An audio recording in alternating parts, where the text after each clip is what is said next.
জীবন নষ্ট করতে পাঠান নাই। আল্লাহ পাক এখানে আমাদেরকে ধর্ষণের সেঞ্চুরি করতে পাঠান নাই। আল্লাহ পাক এখানে আমাদেরকে অন্যায়ভাবে অন্যের সম্পদ আত্মসাৎ করতে পাঠান নাই। মাদকের যে ভয়াল থাবা চলছে এর মধ্যে নেশায় বুধ হয়ে যাওয়ার জন্য আল্লাহ পাক আমাদেরকে পাঠান নাই। কি জন্য পাঠিয়েছে? পলিটিক্যাল মারামারি করতে আল্লাহ পাঠান নাই আমাদেরকে দুনিয়ায়। সোশ্যাল ক্ষমতার দ্বন্দ্বে লিপ্ত হওয়ার জন্য পাঠান নাই। মিলস, ইন্ডাস্ট্রিজ এন্ড ফ্যাক্টরিজের নেশায় বুধ হয়ে পরকাল ভুলে যাওয়ার জন্য আল্লাহ এখানে পাঠান নাই। আল্লাহ পাক একটা রিজনে পাঠিয়েছেন, অনলি একটা। এবং এই দায়িত্বটা আল্লাহ পাক কিন্তু কড়ায় গন্ডায় উসুল করে নেবেন আমাদের কাছে। ভাববেন না আল্লাহ পাক এই পুরো মহাবিশ্ব খেলার ছলে সৃষ্টি করেছেন, এমন নয়। আল্লাহ পাক বলছেন, আমি এই মহাবিশ্বকে খেলার ছলে সৃষ্টি করি নাই। ওয়ামা খালাকতুল জিন্না ওয়াল ইনসা, বলেন, ইল্লা লিয়াবুদুন, আমি শুধুমাত্র এবং শুধুমাত্র আমার ইবাদত করার জন্য মানুষ আর জিনদেরকে সৃষ্টি করেছি। জিনকে আমরা দেখি না, আমাদের সাথে জিনরা আছেন। জিনের মধ্যে ভালো খারাপ আছে, ঠিক যেমন মানুষের মধ্যে ভালো খারাপ আছে। আর প্রত্যেকটা মানুষের সাথে একটা করে শয়তান জিন থাকে, যে মানুষকে খারাপ কাজে প্রলুব্ধ করে, যে নিজে খারাপ কাজ জোর করে করায় না, সে শুধু প্রলুব্ধ করে। সে বলে মাদকের মধ্যে শান্তি, ওয়াসওয়াসা দেয়, কাজটা বাস্তবায়ন করেন আপনি। সে বলে যে এটা তো ছেলে মেয়ের ফ্রেন্ড, বয়ফ্রেন্ড গার্লফ্রেন্ড কালচার, বন্ধুত্ব, এটা এমন কিছু নয়, জেনা করেন আপনি। সে বোঝায় যে টাকা পয়সা আর্ন করতে হবে, বউ বাচ্চাকে সিকিউর করতে হবে, সুদটা খান আপনি। সে বুঝায় যে তুই তো একসময় চলে যাবি, সন্তানদের জন্য কি রেখে গেলি, তখন ঘুষটা খান আপনি। সে বুঝায় যে অন্যের সম্পদ যদি আত্মসাৎও করি, শেষ বয়সে কাবা ঘরে গিয়ে হজ করে নিব, ব্যাস, দ্যাটস অল, আমার পুরো আমল নামা চকচকা হয়ে যাবে। এভাবে শয়তান ওয়াসওয়াসা দেয়, কিন্তু কাজটা করি আমরা। কোনো সময় কোনো সময় শয়তান দাড়ি টুপি পাগড়ি জুব্বাওয়ালা মানুষকেও নেক্সট স্রোতে ধোকা দেয়। কোন স্রোতে? এদেরকে বদ স্রোতে ধোকা দেয় না, নেক্সট স্রোতে ধোকা দেয়। সে একটা কাজকে কল্যাণ খায়ের মনে করেই এমন কিছু করে যেটা শয়তান তার সামনে ফুটিয়ে তোলে নেক হিসেবে, কিন্তু আসলে এর পিছনে একটা খারাপ উদ্দেশ্য ছিল। দাড়ি টুপিওয়ালা মানুষকে নেক্সট স্রোতে শয়তান ধোকা দিয়ে ফেলে। কোনো সময় ভিতরে অহংকার জন্ম দিয়ে দেয়, কোনো সময় ডিগ্রি সার্টিফিকেটের কামান্ড নিয়ে আসে, কোনো সময় নারী দিয়ে পথভ্রষ্ট করে ফেলে, আর কোনো সময় অর্থের প্রলোভন দিয়ে পথভ্রষ্ট করে। তো শয়তান কিন্তু কাউকে ছাড়ে না। আমি মূল জায়গায় আসি। প্রথম যে জিনিসটা এই বিশ্বটাকে ধ্বংস করছে এটা হলো বস্তুবাদিতা, যেটা আমাদের এই সমাজের মধ্যে এখন রন্ধ্রে রন্ধ্রে ঢুকে গেছে। আমি বলছি বারবার, স্ট্যাটাস অর্জন করতে কোনো সমস্যা নেই, কিন্তু যদি এই স্ট্যাটাস আমাকে আমার পরকালীন গোল থেকে সরিয়ে দেয়, তখনই সমস্যা। কারণ মৌত কাউকে ছাড়বে না, কবরও কাউকে ছাড়বে না, কিয়ামতের মাঠও কাউকে ছাড়বে না। আর আল্লাহ পাকের সামনে আমাদের সবাইকে ইন্ডিভিজুয়ালি হিসেব দিতে হবে, একজন একজন করে। এমন নয় 10 জন আসবে, তারপর 10 জন, তারপর 10 জন। নো, আব্দুল্লাহ তুমি আসো, আব্দুর রহমান তুমি আসো, এই মুহাম্মদ তুমি আসো, এই দাউদ তুমি আসো, একজন একজন। সো এই জিনিসটা যদি আমার মাথায় থাকে, তাহলে আমি কিন্তু বস্তুবাদী হতে পারবো না। আমি বলছি দুনিয়া আমার প্রয়োজন। আল্লাহ পাক কি বলেছেন? এই দুনিয়া হচ্ছে সিজনুল লিল মুমিন, নবীজি বলছেন, আর দুনিয়া সিজনুল লিল মুমিন, দুনিয়া মুমিনদের জন্য কারাগার। কারাগার মানে যেখানে আমি স্বতন্ত্র স্বাধীন নই। এখানে প্রশাসন অনেক ভাই বোন আছেন, তারা জানেন কারাগার কি জিনিস, আর যারা 2-1 যাওয়া আসা করেছে ওরা জানে কি জিনিস। এখানে আপনার কোনো ব্যক্তি স্বাধীনতা নাই। আপনি আপনার ইস্তেঞ্জা করবেন, শিশি যেতে পারবেন না, আপনি পারমিশন নিতে হবে, তারা নিয়ে যাবে, তারপরে যেতে পারবেন, তাও হ্যান্ডকাপ পরিয়ে। দুনিয়া সিজনুল লিল মুমিন, দুনিয়া মুমিনদের কারাগার। এখানে আপনি খেতে পারবেন না, খাবার আসবে তারপর খাবেন, ঘুমাতে পারবেন না, যখন ঘুমানোর আদেশ দিবে তখন ঘুমাতে পারবেন, তাও কতক্ষণ ঘুমাবেন তাও ফিক্স করা। মানে কারাগার মানে কি? যেখানে আপনার ব্যক্তির স্বাধীনতা চলে না, যেখানে আমি চলবো একটা সিস্টেমের আওতায়। এখন নবীজি বলছেন দুনিয়াটাই হচ্ছে কারাগার। আর এই দুনিয়ায় কেমন করে আমি প্রবৃত্তির দাসত্ব করতে পারি, কেমন করে আমি আল্লাহকে ভুলে নামাজ বাদ দিতে পারি, কেমন করে জাকাত সেই কবে ফরজ হয়েছে, মিল ইন্ডাস্ট্রিজ ফ্যাক্টরিজ করেছি, জাকাত দেই না, রমজান মাস যায় আসে, রোজাও রাখি না, তারাবি পড়তে পারি না, কোরআন আমার সামনে মানুষ তেলাওয়াত করে, কোরআন আমার ঘরে পড়ে আছে, শেলফের উপরে ধুলাও আছে, শেলফের উপরে কোরআন ধুলাওয়ালা, ধুলো মাখা, কোরআন পড়ার তৌফিক হয় না, নবীর হাদিসগুলো চর্চা করার তৌফিক হচ্ছে না, ইসলামিক বইপত্র পড়তে পারি না। এই কারাগারের জীবনে বসি আমি একটা মেয়ের পিছনে দৌড়াচ্ছি, মাদক খাচ্ছি, জেনা করছি, কোনো সময় ধর্ষণ করছি, কোনো সময় সুদ খাচ্ছি, ঘুষ খাচ্ছি, দুর্নীতি করছি, এই কারাগারের জীবনে বসি, যেখানে আমার কোনো ব্যক্তি স্বাধীনতা নাই। তাহলে কারাগারের জীবনের মেয়াদ যখন শেষ হবে, যখন তাকে এখান থেকে বের করে নিয়ে আসা হবে, অর্থাৎ মৃত্যু, তখন তার সাথে কিরকম রিমান্ডে আচরণ করা হবে এটা ভালো করে বুঝে নেন। নবীজি বলছেন, আদ-দুনিয়া সিজনুল লিল মুমিন ওয়াল জান্নাতু লিল কাফির। কাফেরদের জন্য, মুশরিকদের জন্য এই দুনিয়াটা হচ্ছে জান্নাত। জান্নাত মানে কি? যা ইচ্ছা তাই করতে পারবেন। জান্নাত মানে কি? আপনি চাচ্ছেন, আল্লাহ আমি এখন একটা খামর চাই, শরাব আপনার সামনে হাজির, চিন্তা করার সাথে সাথে। জান্নাত মানে কি?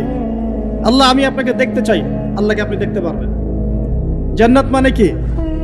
আপনি মধুর নহর, দুধের নহর, পানির নহর, শরাবের নহর, হুরে নিঈন চতুর্দিকে ঘোরাফেরা করছে।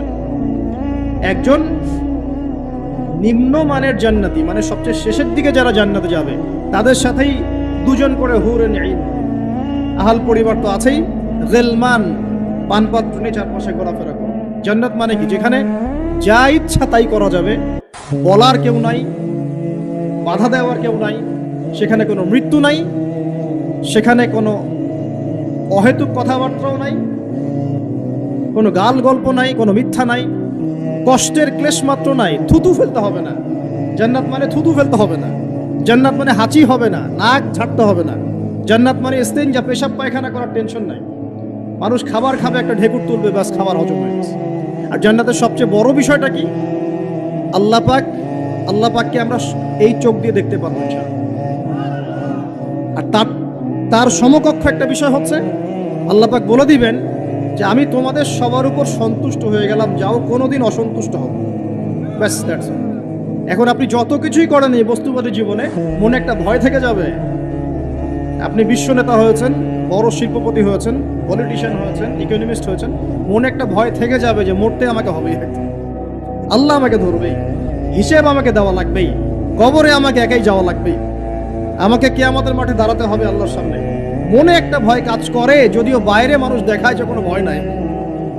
মানুষ বাইরে অভিনয় করে, মানুষ সমাজের মানুষের সাথে বাইরে একটা অভিনয় করে।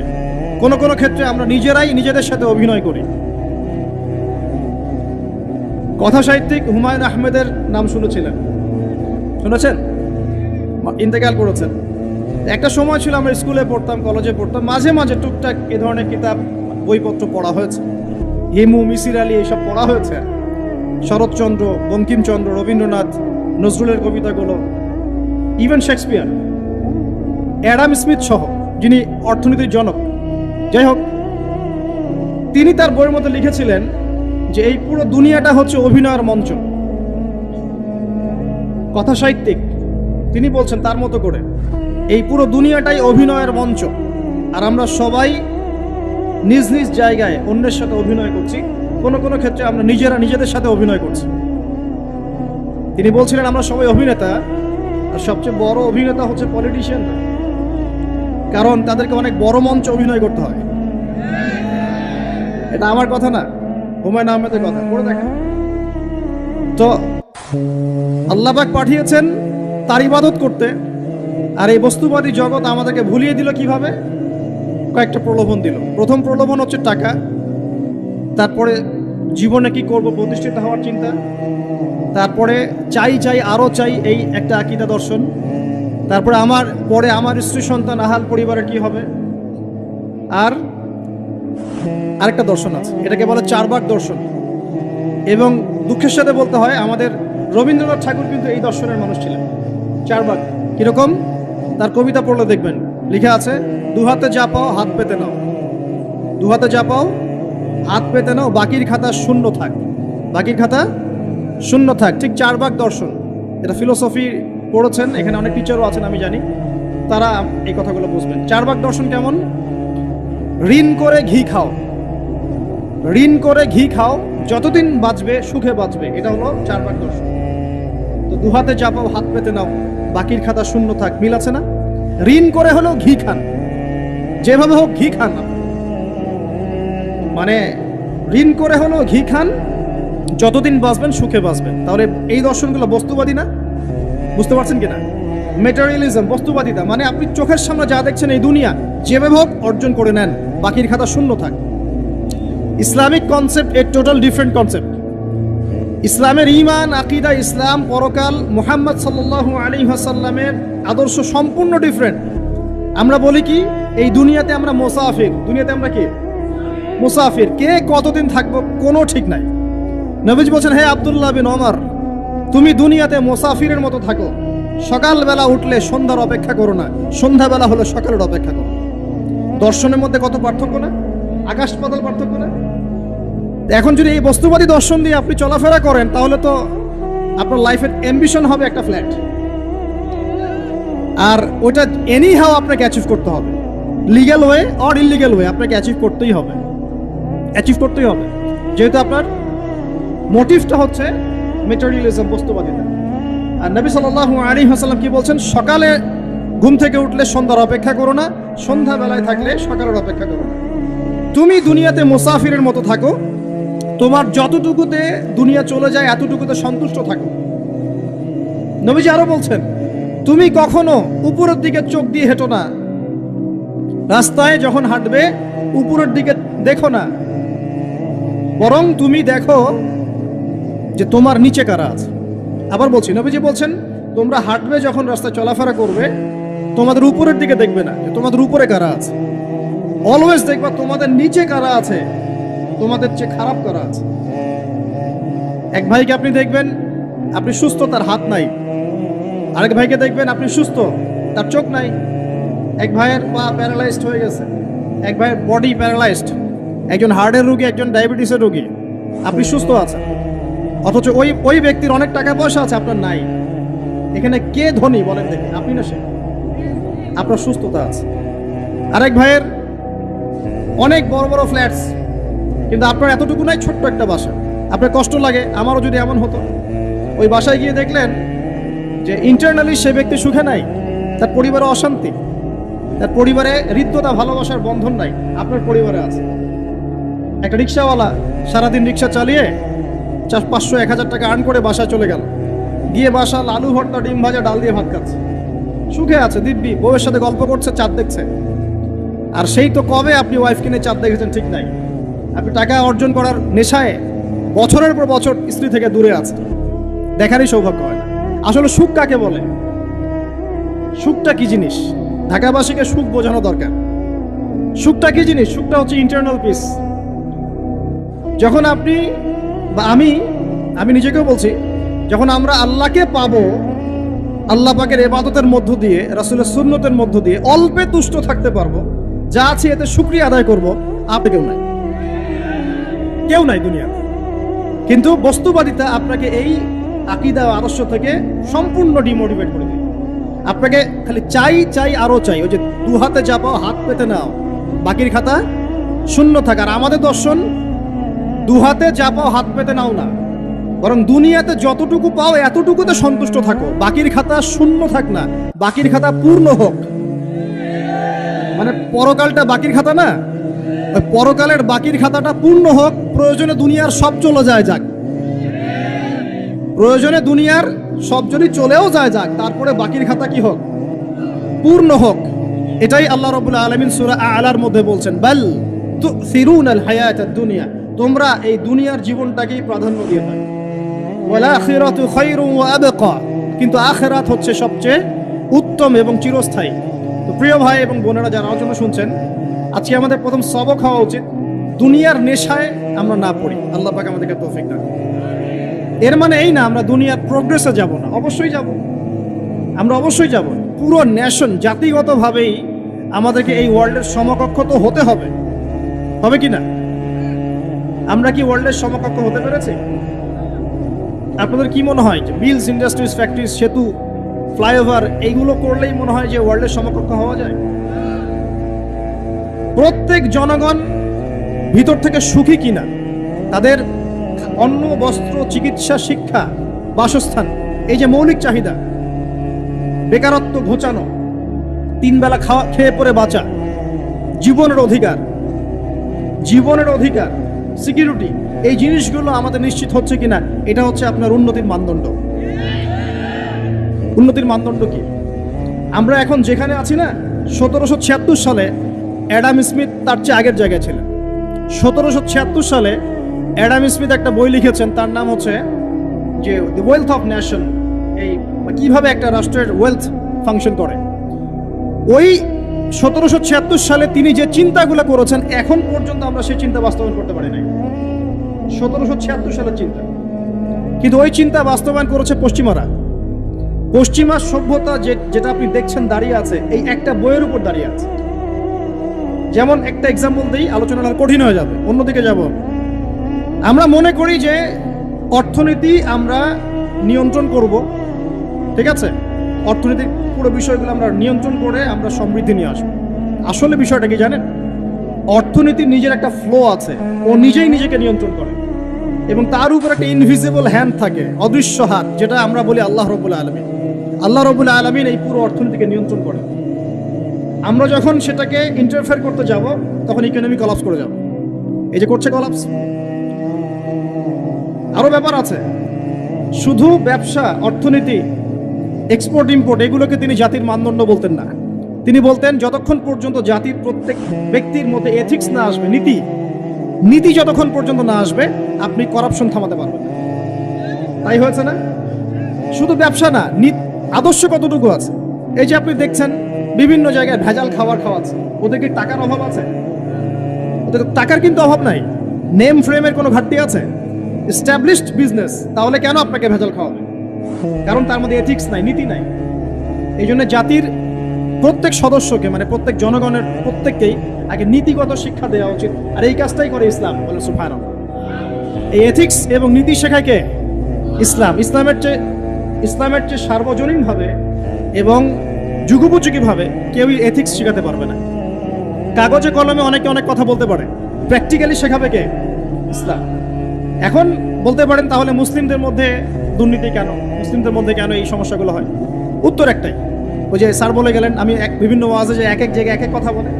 উত্তরটা কি? উত্তরটা হচ্ছে যে কোরআন এবং সুন্নাহর সঠিক যে শিক্ষাটা আছে, এই শিক্ষাটা আমরা অনেকেই বাস্তবায়ন করতে পারছি না। এটা আমাদের ব্যর্থতা। এটা কাদের ব্যর্থতা?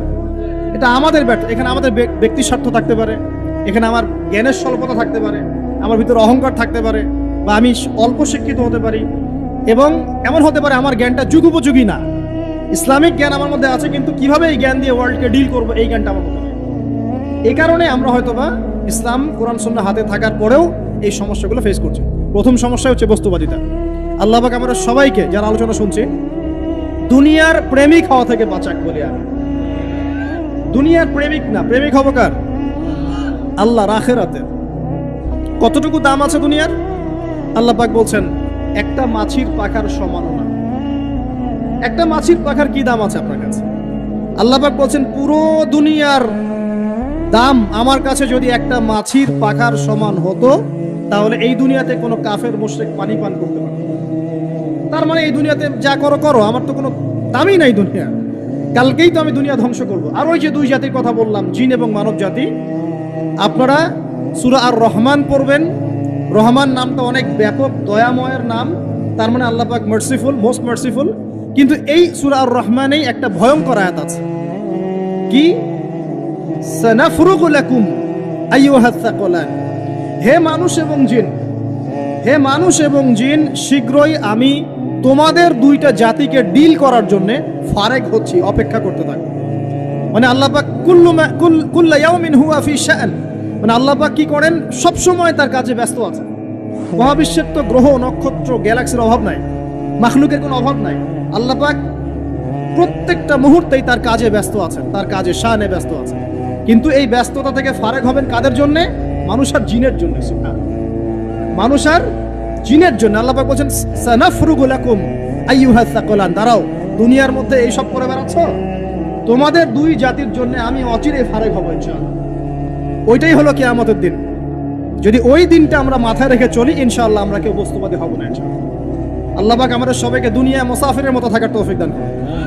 আমরা উন্নতি করব, অবশ্যই অগ্রগতি করব, আমরা সবকিছুই করব, কিন্তু দুনিয়ার পূজায় ডুবে যাব না। এটা একটা বড় চ্যালেঞ্জ। মানে মধ্যমপন্থী থাকতে হবে। না একদম গোলালু মার্কা, আর না চরমপন্থী, মাঝামাঝি থাকার চেষ্টা করতে হবে। আল্লাহ তৌফিক দান করুন। ঢাকাবাসীর জন্য এর চেয়ে বড় কোনো নসিহত হতে পারে না। ঢাকা থেকে, ঢাকার মতো যত মানে সিটিজ, মেগা সিটিজ আছে সারা ওয়ার্ল্ডে, তাদের জন্য এটাই প্রথম নসিহত, বস্তুবাদিতা ত্যাগ করতে হবে। বস্তুবাদিতা। আল্লাহ পাক আমাদের সবাইকে বাকির খাতা পূর্ণ করার তৌফিক দান করুন। এখন একটা লক্ষ্য পেলাম, কি জন্য দুনিয়া এসেছি? আল্লাহর ইবাদত করার জন্য। এখন অনেকে ভুল বুঝে প্রশ্ন করতে পারে, তাদের জ্ঞানের স্বল্পতা। আমি ওদেরকে দোষারোপ করব না, কারণ আমাদের শিক্ষার সমস্যা আছে। আমরা তো সবার মাঝে ইসলামিক সার্বজনীন শিক্ষা দিতে পারছি না। এই কারণে অনেকে প্রশ্ন করতে পারে, তাহলে কি সারা জীবন আল্লাহ বিল্লাহি করতে হবে? আমি কি সারা জীবন তাসবিহ তাহলিল জিকির আজকার নামাজি পড়ে বেড়াবো? তাহলে এটা হলো তার ভুল বুঝ। এই আয়াত সম্পর্কে ভুল ব্যাখ্যা। সঠিক ব্যাখ্যাটা কি? সঠিক ব্যাখ্যা হচ্ছে সূরা হাশরের 7 নম্বর আয়াত। কত নম্বর? সূরা হাশর 7 নম্বর আয়াত। আল্লাহ পাক বলছেন, ওয়ামা আতাকুমুর রাসূলু ফাখুযুহু। রাসূলুল্লাহ সাল্লাল্লাহু আলাইহি ওয়াসাল্লাম তোমাদেরকে যা যা দিয়েছেন সব নিয়ে নাও। ওয়ামা নাহাকুম আনহু ফান্তাহু। রাসূল যা থেকে বিরত থাকতে বলেছেন সমস্ত বিষয় থেকে দূরে থাকো। এখন এই আয়াতটাকে সামনে রেখে কুরআন সুন্নাহকে যদি আমরা ঘাঁটি, আমরা দেখব রাসূলুল্লাহ সাল্লাল্লাহু আলাইহি ওয়াসাল্লাম পেশাব পায়খানা ইস্তিনজা করা থেকে শুরু করে রাষ্ট্র চালানো পর্যন্ত প্রতিটা কাজের হেদায়েত দিয়ে গেছেন। আলহামদুলিল্লাহ। এটা কেউ মানি বা না মানি, দিয়ে গেছেন, এটা বিশ্বাস করতে হবে। আমল করতে পারি বা না পারি, নবী দিয়ে গেছেন, বিশ্বাস করতে হবে। দলিল চাচ্ছেন, আপনি সহিহ বুখারী খুলেন, মুসলিম খুলেন, তিরমিজি, নাসাই, আবু দাউদ এগুলো খুলেন, দেখবেন আপনি ইস্তেঞ্জা করবেন কিভাবে, বসবেন কিভাবে, ঢোকার সময় কোন পা দিয়ে ঢুকবেন, বের হওয়ার সময় কোন পা দিয়ে বের হবেন, ইস্তেঞ্জা করার সময় কথা বলতে পারবেন কিনা, কতটুকু বলতে পারবেন, গোসল কেমন করে করবেন, ওযু কিভাবে করবেন, আপনি আগে কি পা থেকে শুরু করবেন নাকি হাত থেকে শুরু করবেন, কিভাবে নামাজ পড়বেন, আগে গিয়ে সেজদা করবেন নাকি ইকামত হবে, আজান হবে, আল্লাহু আকবার তাকবীর দিবেন, কিভাবে নামাজ শেষে বের হয়ে আপনি ব্যবসায় চলে যাবেন, কিভাবে আপনি ব্যবসা করবেন, কিভাবে চাকরি বাকরি করবেন, সমাজের মানুষের সাথে মেলামেশা করবেন, মানুষকে দিনের দাওয়াত দিবেন, ইভেন কিভাবে আপনাকে যদি আল্লাহ ক্ষমতা দেন আপনি কিভাবে সোসাইটি মেনটেন করবেন, সমাজ এবং রাষ্ট্র মেনটেন করবেন, প্রতিটা হেদায়েত খুঁটিনাটি কোরআন এবং সুন্নাহ দিয়েছে আমাদেরকে। এই বিশ্বাস আগে রাখতে হবে। এই বিশ্বাস না রাখলে কেউ মুসলিম হতে পারবে না। I am very sorry to say, এই বিশ্বাস না করলে কেউ মুসলিম হতে পারবে না। আগে বিশ্বাস, তারপরে কাজ করতে পারেন কিনা সেটা পরের ইস্যু। এবং আমি বলে দিচ্ছি, এই যুগে আপনি 100% পারবেন না। সিম্পল। এই যুগে আপনি 100% পারবেন না, এটা স্বাভাবিক। কারণ এই পুরো বিশ্বটা তো ইসলামাইজড না। পুরো বিশ্ব কি ইসলামাইজড?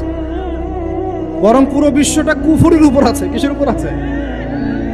পুরো ওয়ার্ল্ডটাই কুফরের উপর আছে। পুরো ওয়ার্ল্ডটাই। একটা এক্সাম্পল আমি প্রমাণ করতে পারি, একটা এক্সাম্পল খালি। আল্লাহ পাক বলছে সূরা মুলক, রাতের বেলা পড়তে হয় না সূরা মুলক? রাতের বেলা সূরা মুলক পড়তে হয়, যে পড়বে তার কবরের আযাব হবে না ইনশাআল্লাহ। কবরের আযাব থেকে আল্লাহ পাক তাকে বাঁচাবেন ইনশাআল্লাহ। সূরা মুলক তেলাওয়াত করতে হবে রাতের বেলা। এই সূরার প্রথম আয়াতে আল্লাহ বলেছেন